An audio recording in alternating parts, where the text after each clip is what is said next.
Okay, so tonight we're going to look at the Punic Wars fought between Rome and Carthage. Now, as we indicated today in class, Rome has expanded at this point to control all of the Italian peninsula, as you can see here. And we have Carthage, who is down here, kind of all the blue in this as well. So with Carthage, they, at this point, are the greatest naval power in the Mediterranean.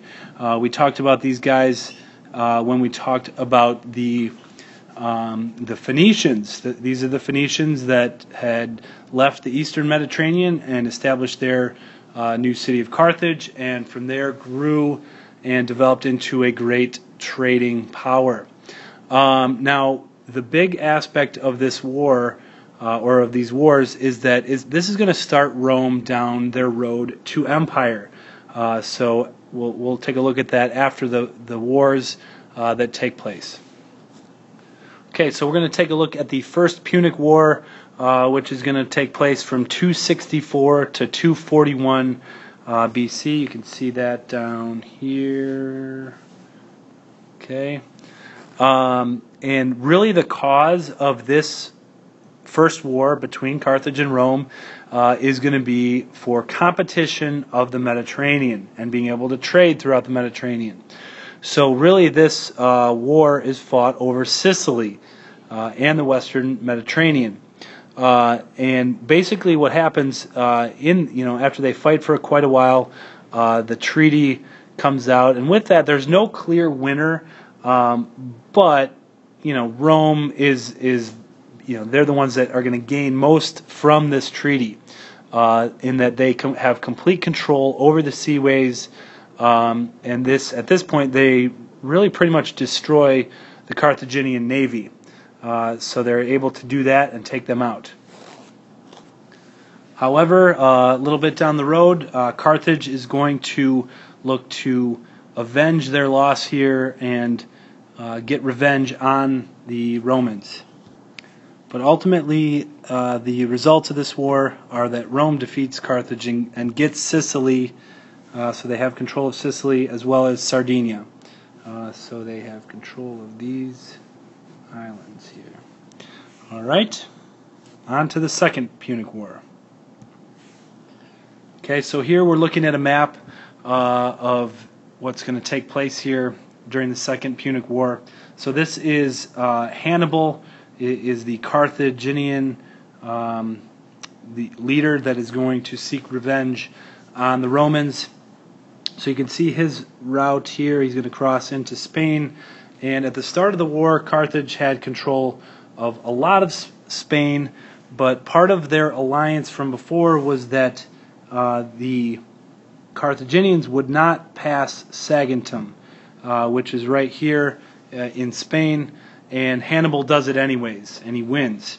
So he wins this battle, and now he makes his way and moves on in through France a little bit, the rest of Spain, and then France, and on into Rome.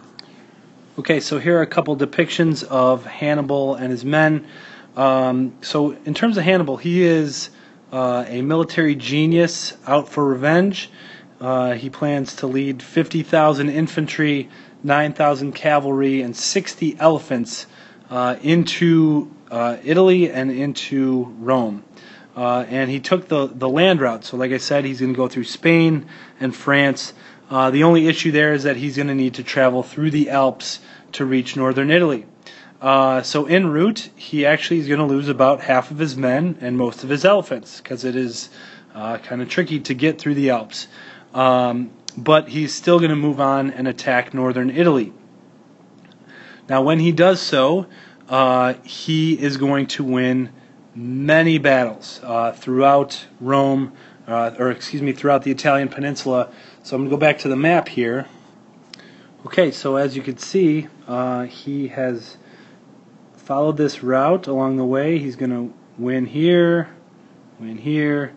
enter the Italian peninsula, win there, win here, and win here. Now, one of these battles we're going to talk about in class a little bit tomorrow is the Battle of Cannae for some of his battle tactics. So clearly, when it came to battle, Hannibal was very strong, very successful. Now with that, you can see though he's kind of going all over the place here, kind of back and forth, and he never actually tries to conquer Rome. So all the meanwhile, while this is going on, Rome is kind of in a difficult state. So this would be the time to appoint a dictator. So they appoint this guy, Quintus Fabius Maximus. However, he is going to earn the nickname the Delayer because he avoided direct battles with Hannibal. So he is eventually removed from power. And then the consuls actually jump in and they decide to send 80,000 troops to the south. Okay, and this is what led to the Battle of Cannae, in which the Romans actually lose to Hannibal. So Hannibal wins another big victory. So for the next 10 years or so, a lot of these battles are going to take place on the Italian peninsula. Hannibal and his men are pretty much going to live off the land. They're going to steal, they're going to pillage villages and towns, but they never capture Rome, and part of it is that he never actually tries to capture Rome. So meanwhile, the Romans start to figure things out, and they appoint a guy by the name of Scipio. Okay, so here is Scipio. His full name, Publius Cornelius Scipio, also becomes known as Scipio Africanus, and part of that has to do with what he did. So first of all, he becomes this general that's going to fight against Hannibal, and he actually fights him and really fights Hannibal's men in Spain. So you can see Scipio is going to, Scipio is going to send his troops. Will follow this red line towards Spain. Okay, so he's going to first start by taking care of Spain in his attacks. And then, from that point, a little bit later on, he is going to invade Carthage. Now, by doing this, that would force Hannibal to actually get out of the Italian peninsula and return to Carthage, because you don't want to have your capital city attacked. So he does, and they retreat. And in 202 BC, they fight in the Battle of Zama, which is a battlefield just outside of Carthage. And in this battle, Scipio is victorious, and he defeats Carthage and defeats Hannibal. So this battle is a major loss for the Carthaginians, and then there's going to be kind of a break in the action. So this war, the Second Punic War, will end in about 202, and then the Third Punic War is not going to start till 149 BC. So in the meantime, the Romans, they start expanding. They actually go and fight Philip V of Macedon, mostly because they sided with Carthage in this war. So now they're starting to expand, but they're not going to be done. The Third Punic War is going to be about revenge for all the things that Hannibal did to the Italian peninsula. Okay, so the Third Punic War, as I said, is all about revenge.